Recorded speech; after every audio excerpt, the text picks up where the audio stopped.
Right. Good evening, everyone. I think it's 6 p.m. sharp here Eastern Time, so we're going to go ahead and get started. My name is Chris Sell. I'm with the Burgess Institute for Entrepreneurship Innovation here at Michigan State, and we run the campus-wide entrepreneurship program at the university. I'd like to welcome you to the third Innovate State of the fall semester. Who's been Innovate State before? Oh, a bunch of newbies tonight. Excellent. Well, welcome. For those of you that are joining us for the first time tonight, or if you're a repeat offender and you've been here before, also welcome to those of you that will be watching from afar and watching our video recording of this. We are really excited to bring speakers and accomplished Spartan alumni, innovators, executives, investors, operators back to campus throughout the school year to share their entrepreneurial journey with our student community and our community at large. It's really a neat opportunity to hear folks in a fireside chat format talk about their career, insights learned, advice that they want to give to the next generation of Spartan entrepreneurs. And that's all of you here in the room. So thanks again for joining us here today. Before we get started with our guest, I want to just give a few pieces of housekeeping notes and upcoming announcements. So you know about Innovate State. You're here today. But the Burgess Institute provides a ton of programming throughout the year. And we're really excited about some other upcoming events we've got in the works just in the next few weeks. So thinking about Innovate State, we just hosted Matt Maloney a few weeks ago. A few of you here in the room might have been here for that. Matt is actually the co-founder of Grubhub. Who's used Grubhub before? Really? Just that many? Wow. Okay. So Matt started Grubhub nearly 20 years ago, sold it for over $7 billion. And he shared his story just a few weeks ago. And a few weeks from now, we have Dan Gilbert coming on Wednesday, November 5th. I think you all probably know that name. Dan is a really accomplished Spartan alum who's coming back to share his story as well. So if you haven't registered for that, please do so because seats are limited. And we're going to be doing that in the business complex, again, Wednesday, November 5th. But before that, we have our huge event of the fall semester, and that is called Venture Summit. And that is a celebration of all things entrepreneurship innovation at Michigan State. We've got a ton of speakers coming back to campus. We've got a keynote featuring Delville Bonasali. Dr. Bonasali is a two-time graduate of Michigan State who is actually the founding dermatology partner behind Elm Biosciences and a company called Rode that he started with someone named Haley Bieber. And they, of course, had a very successful exit just recently announced as well. He's going to come back and share his story. It's a really great time to learn about all things entrepreneurship at MSU. It's free to attend. There's food involved. Highly encourage you to check it out. You can register now and grab your seat. The last thing I'll mention is another program we offer called 2-Day Venture.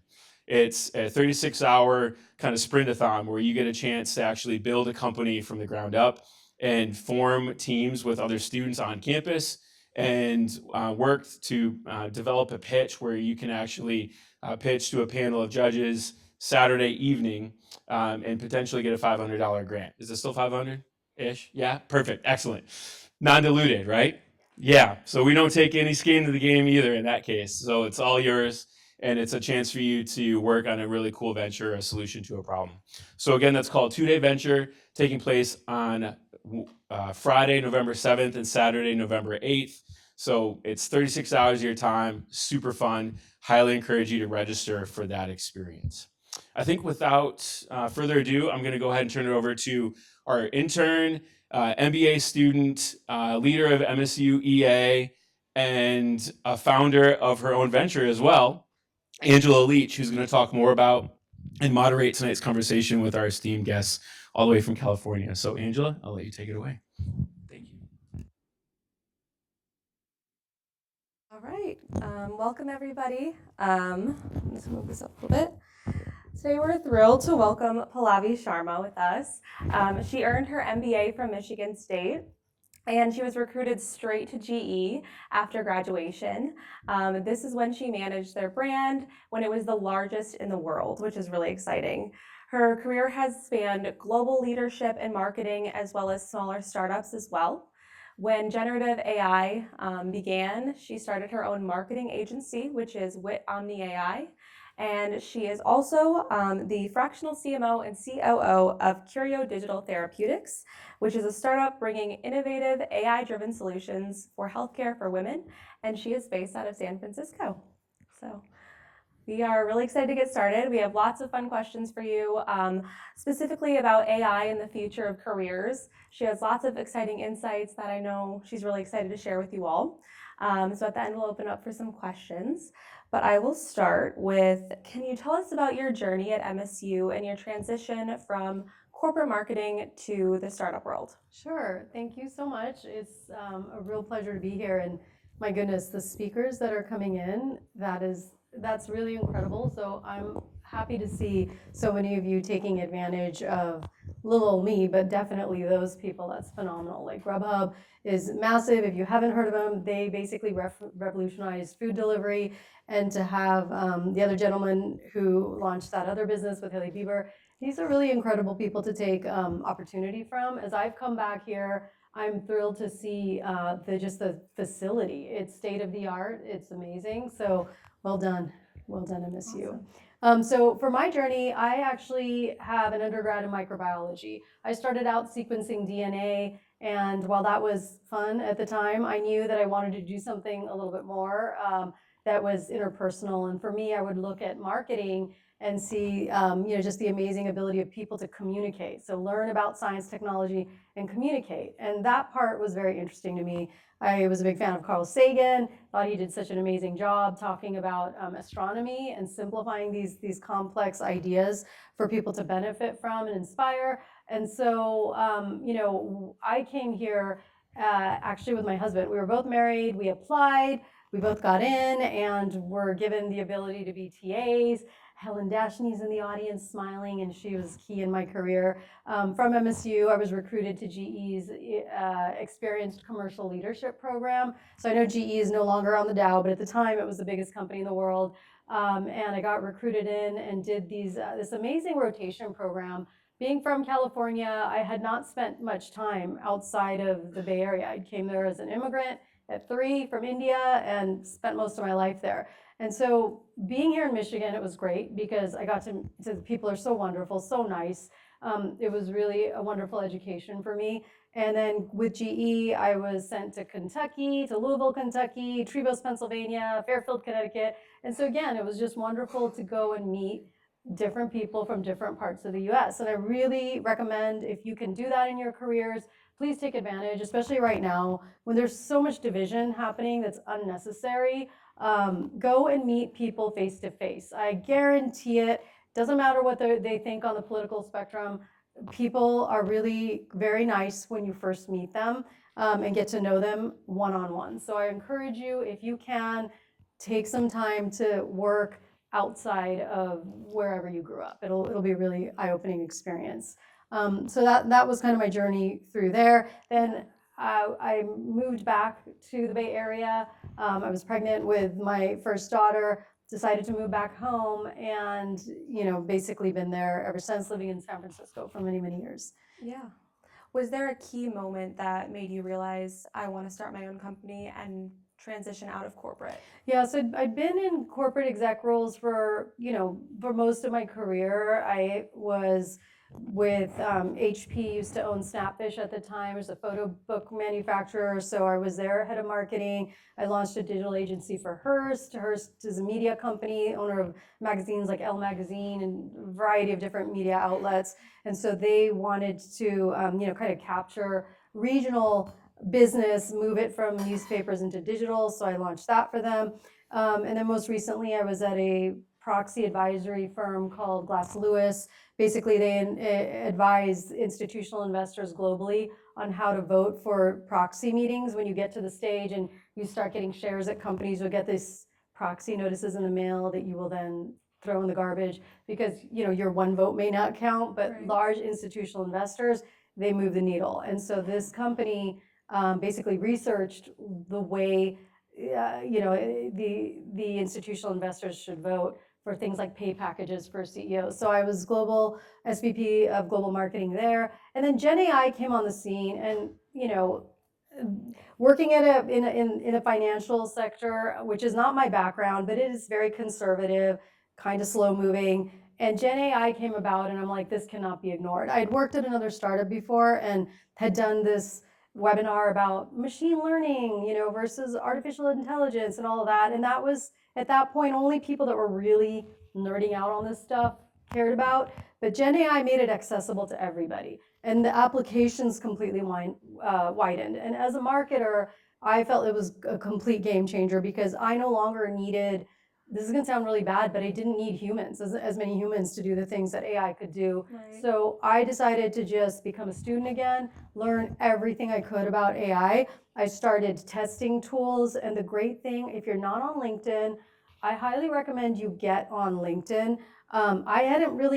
I'd maintained it throughout my career, but wasn't active on it. But what I started doing on LinkedIn is just interacting with CEOs that were starting AI startups. And a lot of them were doing this thing called building in public, where they would build and then share their learnings in a public forum. And then you could comment and interact with them right on LinkedIn, and they would respond to you. So that's basically what I did to test out different tools, give feedback, and just learn whatever I could about AI, and then found what worked for me, what didn't. And it's evolving, it's very imperfect.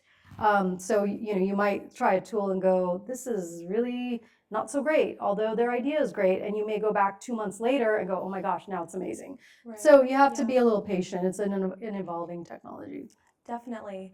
So it sounds like you've had a very wide variety of jobs and careers along the way. Was there any specific job that really set you up for the best position to start your own company? I don't think there was any one job. I think I've always had a bit of an entrepreneurial spirit. I launched a food business at one point, and I got that into Whole Foods. So it was in NorCal, Whole Foods. It was an Indian food business called Easy Indian. And, I think doing the entrepreneurial part, what I like about it is you do a lot of building. Right. And so I recognize, for me, I think I'm a builder. So when I do kind of executive roles, and some of them you're just like making decisions all day long, you're not actually doing the work. It's fine. But I think the exhilaration I get from like being more hands-on and building and solving problems is more my personality. That's just how I am. So I think it's important for people to recognize kind of what they want to do that makes them happy. Right. So for me, it was a matter of kind of learning from that entrepreneurial effort, what not to do. Don't do everything yourself. It's very hard. Yeah. Outsource, things like that. But the executive roles are what gave me the knowledge to do what I'm doing now. And so they also gave me the credibility. Right. So when I launched this business, I was able to get clients because I had that credibility built up at larger companies. Okay. From when you first started your company, what was the biggest challenge that you had faced, and how did you approach it as an entrepreneur? I think the biggest challenge I continue to face is trying to figure out what to outsource and what to have a human do versus what to use a technology. There's like a lot of decision points on, especially now we have AI agents coming into play. You can use tools that are created to do certain things. You can build them on your own. You could go to Upwork. So there's a lot of different decision points really around how to do it. And it's still hard. It's still hard because I'm one of those people that gets hands-on. I tend to just go, well, I could just do it. And then I have to stop myself and go, no, that's not the best use of my time. Yeah. So figure out another solution. Yeah. I know earlier you spoke about how using AI can help with that 80% of the grunt work or the tough stuff that just takes a long time. Yeah. But you still have to have that human touch to build on that creativity. Yeah. So where do you find when you're approaching a situation, how do you know when to take it yourself and when to not let AI take the reins anymore? Yeah, I think that comes again with experience. When you're a subject matter expert, that is the best way to use AI. I think AI can be very dangerous if you are not a subject matter expert, because then you won't know if what it's saying is true or not. And so for me as a marketer, because I've done this day in, day out, hands-on with clients, within businesses, when I'm working with AI, first of all, I've trained a bunch of custom GPTs based on my personal knowledge. And so when it gives me output, I know what quality output looks like. So I can QA it, and I can actually say, wait, this is actually incorrect, or this is a hallucination. And so that's how I make the decisions. But when I say 80%, I mean, just think of it. If you go in thinking of the example I gave earlier was if you hire a human into your company, you're not going to expect them to perform at 110% day one. You're going to need to train them, spend time with them, give them context, and AI is the same. You have to do that. It's just once you've done that work, your level of output can be extremely high. So you still definitely need a human component. But at that point, you need the subject matter experts, or if you're getting into enterprise conversations, now they're talking about having agents that, an agent is basically an AI automation that can make decisions. And we can get into that a little bit later, but there's kind of a, how do you put a second layer of agents to QA, to make sure the information coming out of that first layer is indeed accurate. Right. So you do need to check. Okay. Since a lot of us are college students and we don't have that experience to leverage as much, how do you recommend that we go about validating the output that chat is giving us?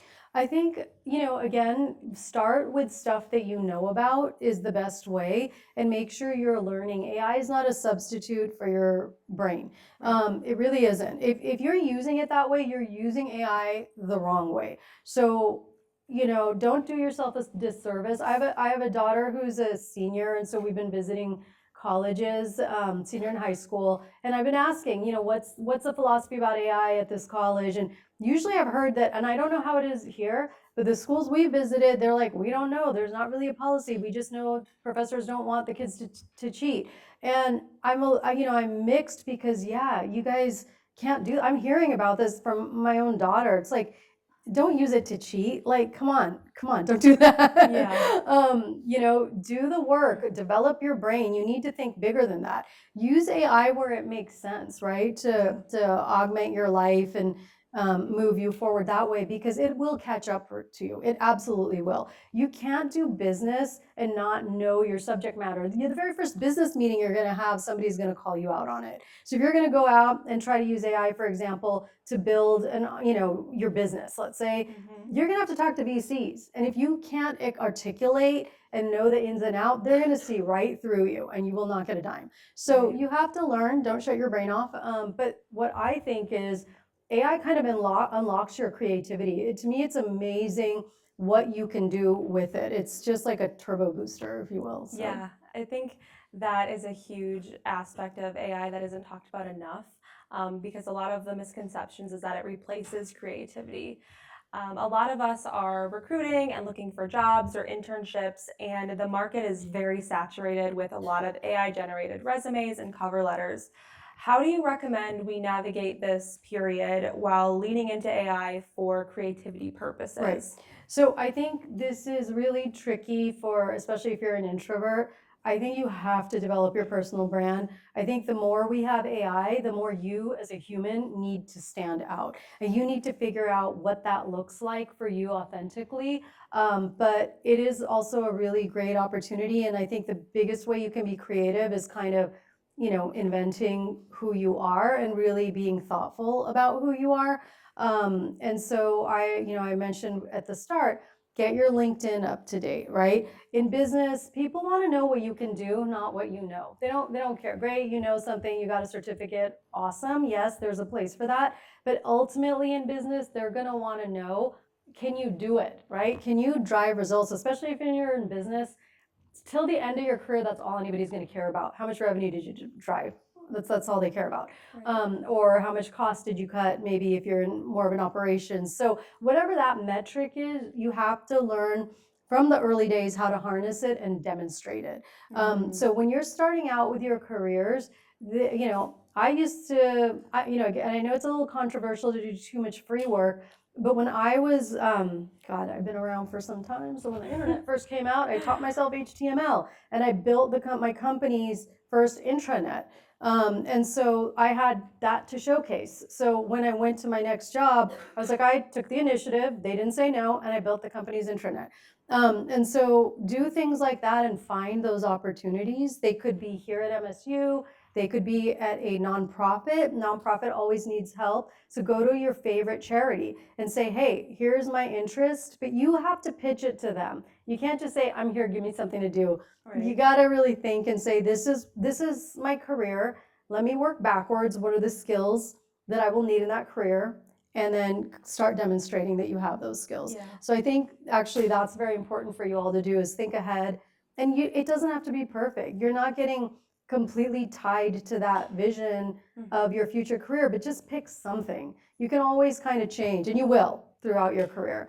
But for now, pick that, figure out what skills are needed, and then start developing the skills and demonstrating them. Yeah, I think intentionality is super important when you're navigating, what works for you and what doesn't.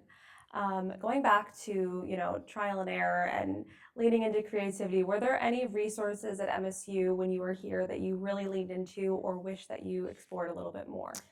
Well, I think that the people were amazing, and I mentioned Helen, right? So Helen she's a legend, and so she was extraordinarily helpful in not just getting your job after, but she really helped, I think, guide the students. And so the number one resource is the people. The folks in the business school are incredible. The professors I found to be so nice and so willing to help. I mean, professors are usually craving for students to come and ask for their advice or, see, I don't know if they need help to do something. So definitely leverage people. That's what it's all about in the business world, build those relationships.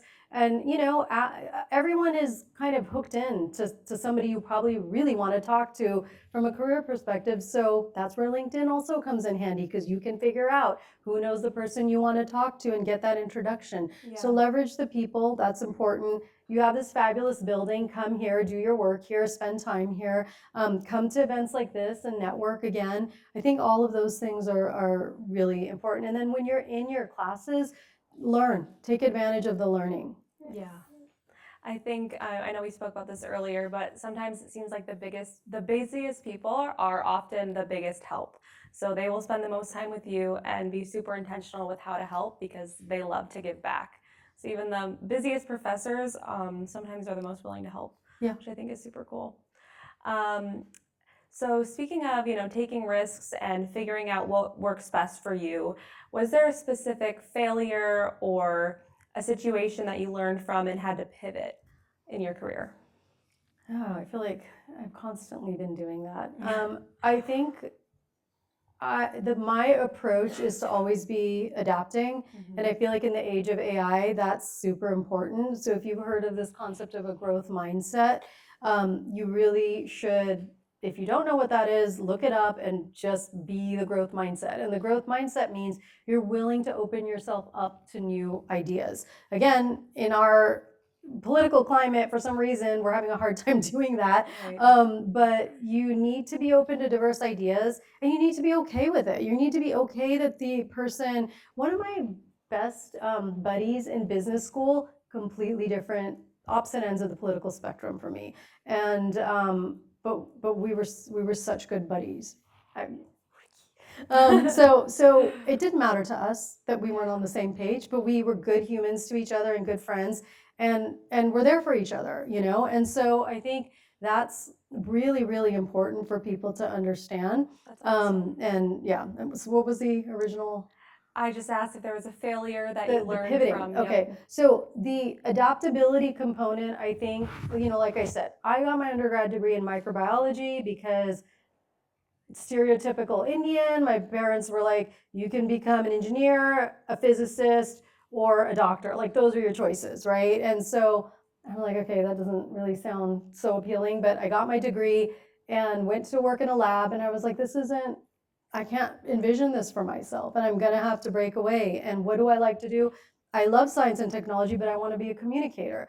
So I got into marketing. I went to business school, changed, directions there. And then I worked at a variety of different companies and, worked my way up, and then decided to do my own thing. And like I said, I did the food business because there was a point in time where I'm like, I want to explore the food business and launch that. And so I think it's important to be adaptable, open, ever growing, ever changing.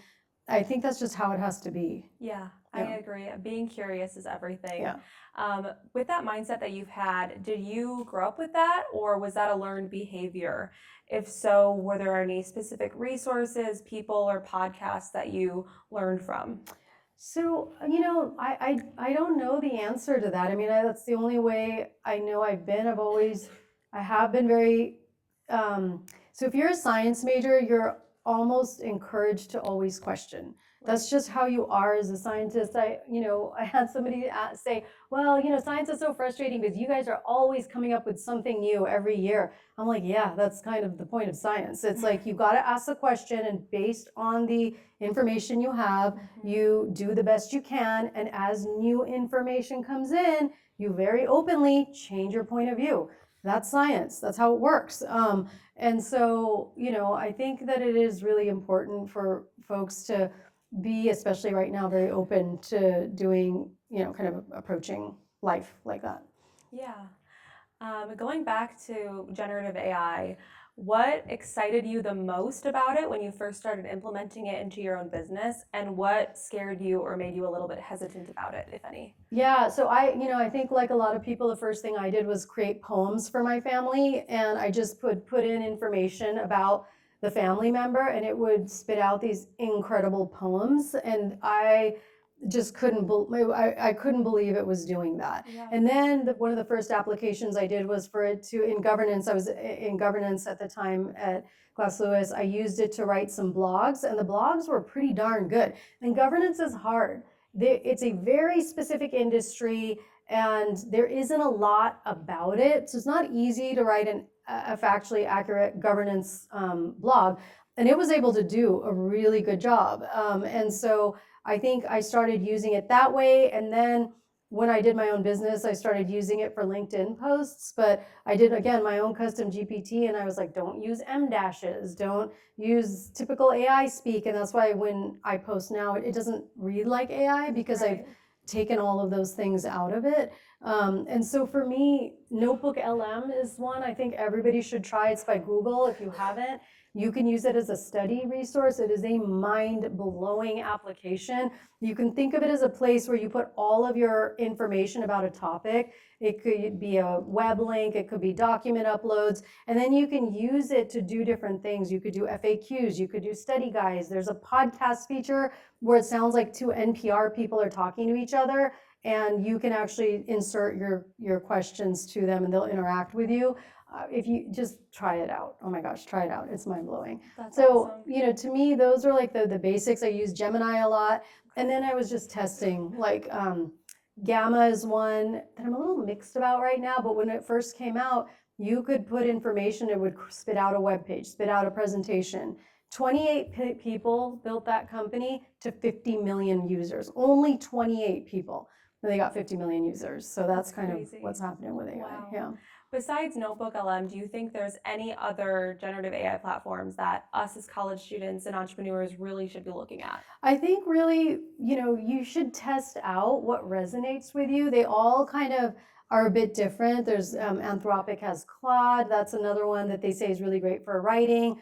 There's Perplexity, which is supposed to be really good for research because it will give you links of where it got its information. But now ChatGPT is catching up. So what's happening is a lot of these companies came out with a very specific focus. And then as they kind of watch each other, they start implementing those features. And ChatGPT, OpenAI is doing a great job of kind of scanning and going, all right, Perplexity is, cornering the link market and research market. So now we're going to provide links. And so, agents are big. So now we're going to provide an agent. Google has a lot of like great visual, like Google Lens and things like that. So Google also has a lot of really cool things. The scary thing is in the early days, I actually went down a rabbit hole with ChatGPT to start asking it about like, if you were to rule the world, what would you do? And I spent like an hour going back and forth with it. Okay. And it was phenomenal to see the kind of intellectual depth it could go to and how it was backing up what it was saying and advice. It's very benevolent. It would be great if ChatGPT could rule us, I think. But I don't know. It was fascinating to test it out. Yeah, I think the more that I look into it, the more I realize it's really learning with us. I remember when I was a junior in undergrad, it was not able to be a tutor in biochemistry, for example. But now it could do more than your exam, and it could explain why the exam was bad. It's crazy how much it's grown so much. But I know a lot of us are also entrepreneurs in here with startups or apps, websites. Are there any AI platforms that could really help with software development or things that require really technical skills that a lot of us may not have at this time? Yeah, I think the two key ones right now are N8N and make.com. If you're wanting to do little automations, for example, Lovable's another one that's great for doing actual applications.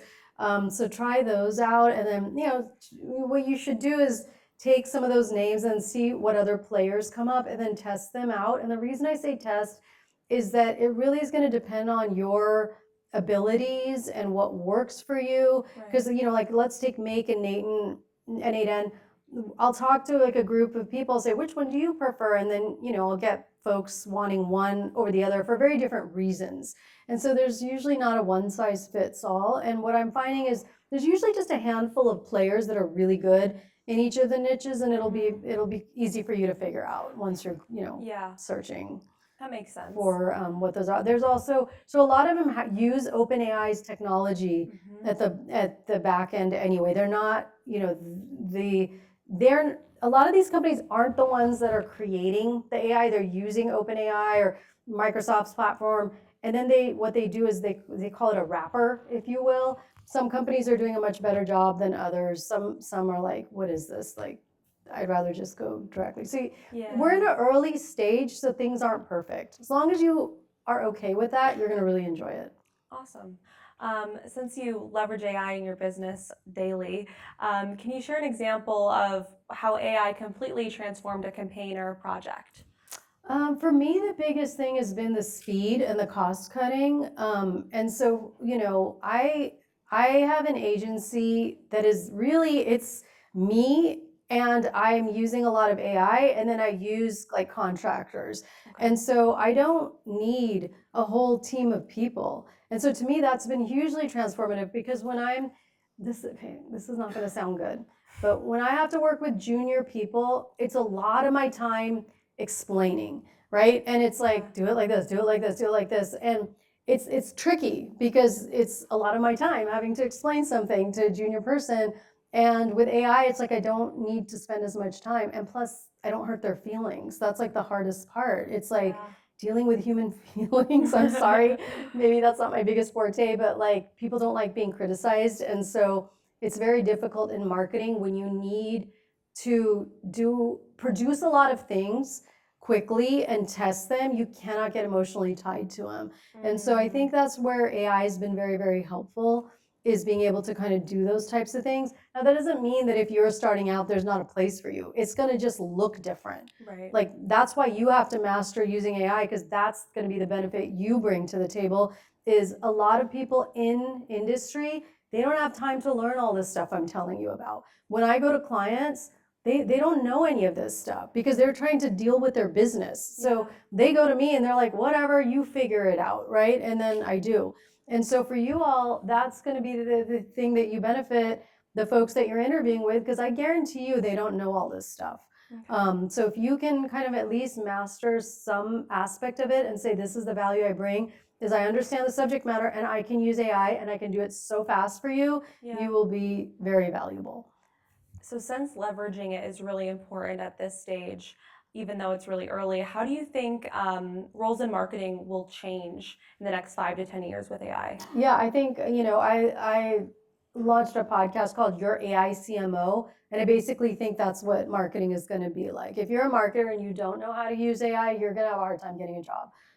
Because it really, like I said, it kind of is revolutionizing, especially marketing. I know a lot of fields it is, but I can only speak to marketing. So I think everything from creative, you're seeing a lot of visuals go out now that are generated with AI, but that's a little tricky because sometimes they really look AI generated, and that's not a good thing.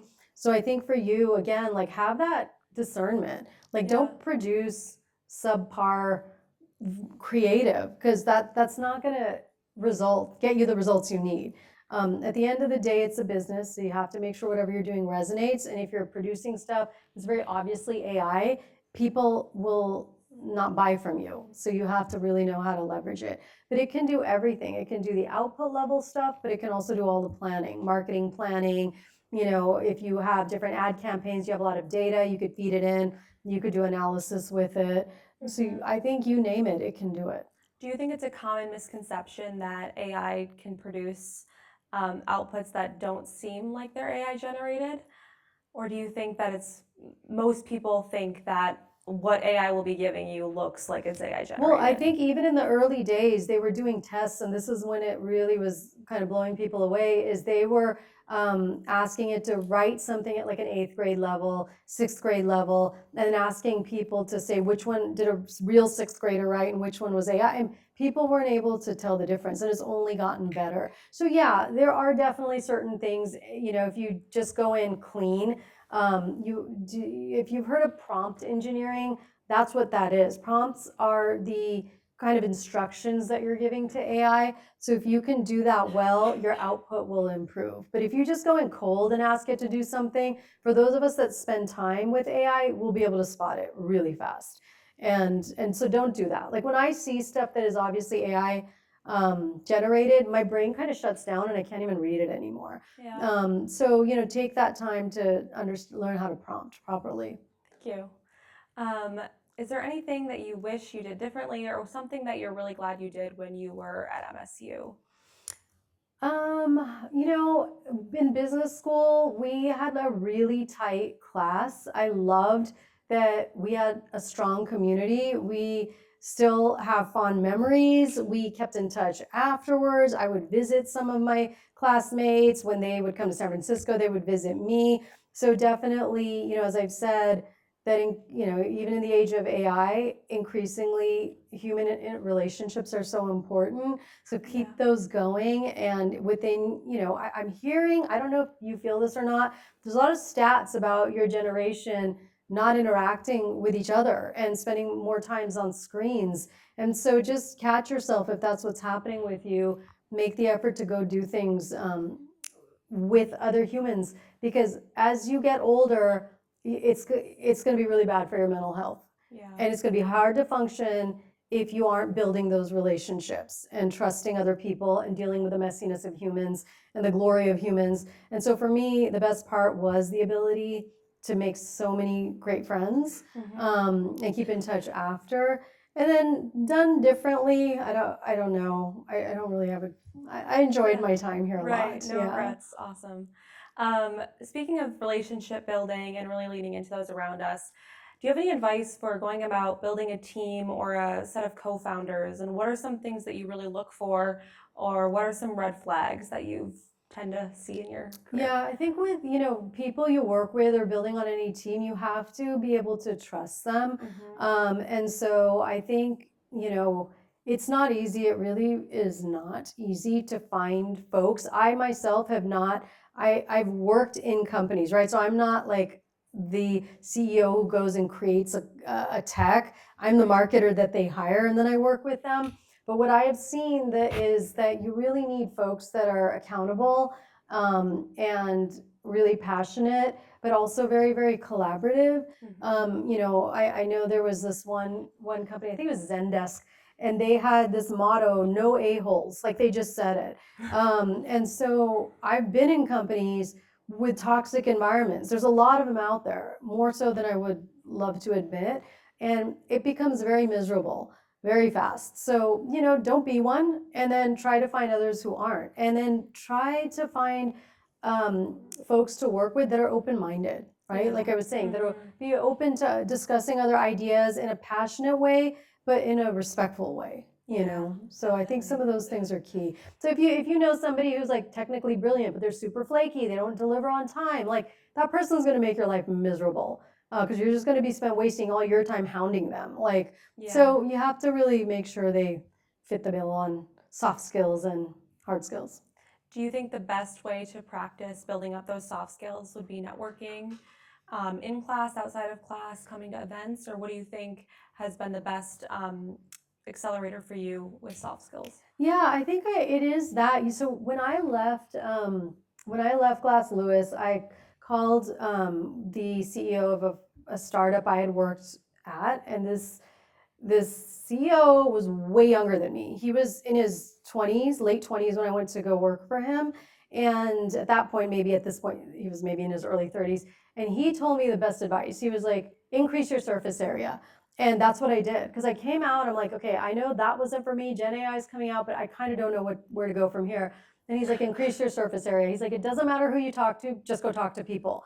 And literally, that is what I did. And mind you, I call myself a social introvert. Like, I really like my me time. I don't feel the need to go constantly talking to people, but I do.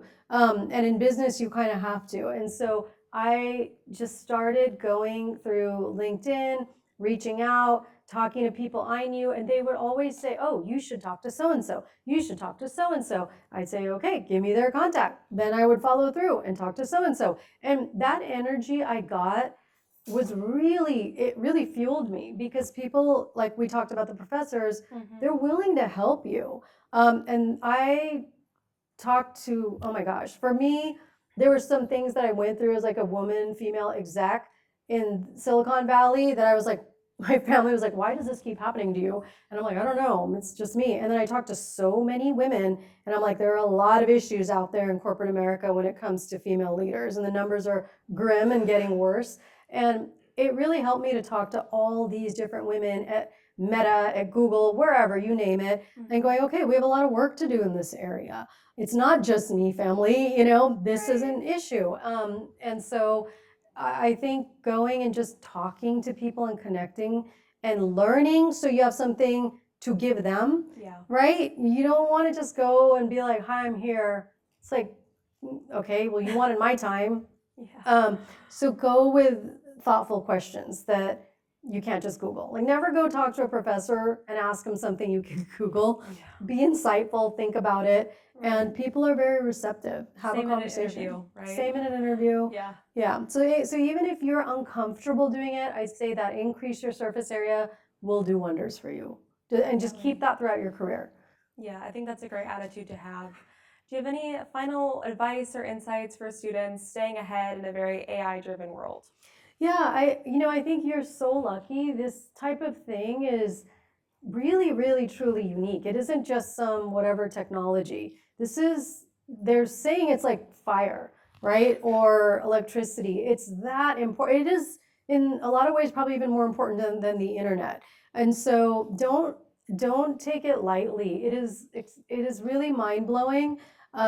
It's one of those technologies where at my career at that point was kind of like, I'm getting kind of bored, like I'm so uninspired. And then Gen AI came out, and I'm like, oh my God. And every time I use it or talk about it, like, I get emotional. And so I think this is a really amazing technology. Figure out how it's going to work for you, which flavor, whatever, but test it out. And I think you'll similarly be really inspired by what you could do. It's going to let you think big. And if you don't know about AI, just get an account and ask AI to teach you about AI.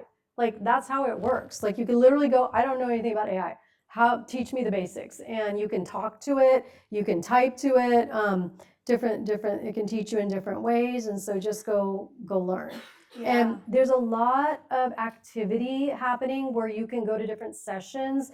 There's business meetings, like business people are meeting about AI a lot right now. In San Francisco, there's like every night, there's so many events you can go to. So I'm sure in the business community, you're going to find that around here. So go attend those events. And that actually for you guys is the best thing you can do, is find where the adults are gathering and go to those events and network to get your next job. And so that would be my advice. Thank you. This was really insightful. I know those are a lot of questions that a lot of us are thinking, and it seems like you're the perfect person to talk about it and give those insights. So thank you very much. Yes, I'm happy to be here. Yeah, I'd love to open it up to you all if you have any questions for Pallavi about her career or anything else. If you want to go ahead and start asking. Over there. I just wanted to circle back to your point about mastering AI and more valuable, like yourself as a part of a team. Do you think that there's a future where an entrepreneur could take mastering AI to the level of creating their own team without some of that messiness of having to trust in other people if they don't think that somebody would value their business like they do? Yeah. So that's it's funny you say that. Like, before Gen AI came out, I remember speaking with the president of one of the companies I was at, and we were dealing with some HR issues, and both of us were like, oh my God, I wish we could just have robots, like, and so yes, we laugh about that, but really humans, it's very important that you trust humans and learn to trust humans and find the right humans. You can't survive as a human in a healthy way without other humans. You can't. And so as much as they're annoying, you have to figure it out to learn to be with other humans, because we're a social species and it's important for our survival. So that's one thing that we have to be okay with, right? And be okay with building those relationships and trusting that humans are imperfect, they will be imperfect. So that being said, Sam Altman, the founder of OpenAI, he thinks that in this generation somewhere is going to be the first trillionaire solopreneur. So he's going in, really all in, going, yes, it can happen. There's companies, Salesforce is doing agents. There's other companies like Motion is one of them, where they're creating these like teams. And so they're saying there's an AI agent for marketing that's going to do all your marketing tasks, and another one for finance. And how good they are, I'm not so sure yet, but that is definitely the direction it's all moving in, is that you would have these AI agents that can do a lot of these things for you, and then you're just kind of orchestrating them. How realistic do I think it is right now?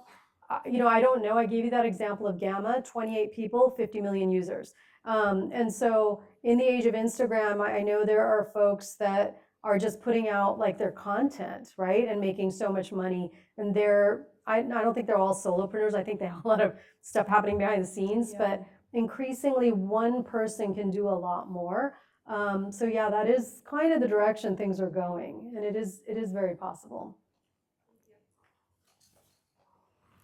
I'd love to know your thoughts on the negative environmental effects of AI, especially like coming from a scientific background. Yeah, okay. I don't have the stats, but that is definitely not a good thing. I've heard things like every query takes the bottle of water. So they're trying to develop data centers that are more eco-friendly. There's some people speculating that with the increase of AI, there's going to be an increase in environmentalism because our current resources aren't going to be enough to fuel it. However, then there's folks saying, well, we should bring nuclear energy back, and that comes with its issues. So this is definitely something that I'm not an expert in. I live in California, I live in San Francisco, I compost, I recycle, I get very irritated when I don't see that stuff happening outside of San Francisco. And so yes, that is a concern of mine. I don't have a good answer for you, but again, for you all, these are opportunities, right? So AI isn't just using AI. There's all of these problems around AI that need solutions. And that's kind of, I think, where your generation is going to have to come and say, hey, this just can't go on this way. Like, we have to solve this, or we're not going to really have a livable planet. So it's a real concern, and it needs to be addressed. Yeah. Anyone else? Yes. How long would you give AI until it like gets out of its infancy and becomes more physical like we are, for example? Well, so Johnny Ivy, who was the designer behind all the Apple products, is working with OpenAI now. And so they're actually working on something. They haven't explained what it is, but they're saying it's going to be something unlike anything we know, that is the physical manifestation of AI. But they haven't explained what it's going to look like. At least I don't know. Maybe they've disclosed more. So this is the guy that's responsible for the iPhone and designing the iPhone. So he's working there right now. So there will be something. I know already, like Amazon has Alexa, which is horrible. It's like such a bad AI, and they haven't improved it. But there are a lot of things like that. Meta has the glasses now. You can just look, and it's going to give you all sorts of information. I don't know if anyone's tested it. He tried to do a demo, and it just failed. It just wasn't doing anything, but it'll come. It'll happen. All these things will happen. So yeah, it is going to move into the physical realm. Online, you always see those robotics. I think we're somewhat far away because that's very expensive to do, like the robot dog and the robot. But I was someplace where I saw a robot dog that was kind of patrolling for like police level. So all these things are coming, autonomous vehicles. In San Francisco, We have Waymos all over the place. And so the autonomous vehicles are everywhere. So these are going to be all the different ways. That's all AI. Yeah. Does that answer? Awesome. Anyone else? Go in the back. What inspires you to keep going every day? I think the wonder of it, if you had asked me this before AI, I would say my kids. Like when you have kids, you just change your perspective on everything. Like, I think having kids really, really makes you think of the world in a different way. And you think of it more for the benefit of the others around you versus just yourself. They're older now, so yes, they're very important. But with AI for me, it's just really been the wonder of it. And that has been so invigorating to me that I think up until then, my career was very much like, okay, I live in San Francisco, it's freaking expensive. I have to raise my kids and send them to schools. And so that kind of drives you when you get kind of stuck in the corporate grind. It's hard not to go in that direction.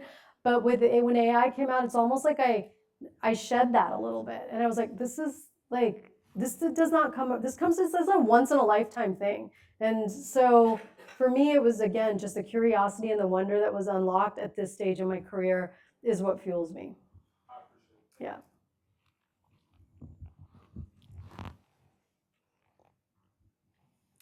Any last questions?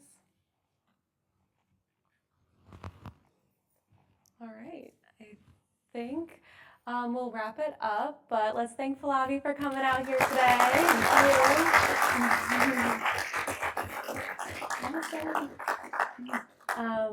Yeah, I think that's it. Please grab some food on your way out if you have not grabbed some. We have a ton. And yeah, feel free to say hi and stop by on your way out. But thank you guys for coming. Thank you. I definitely want to get a picture with you.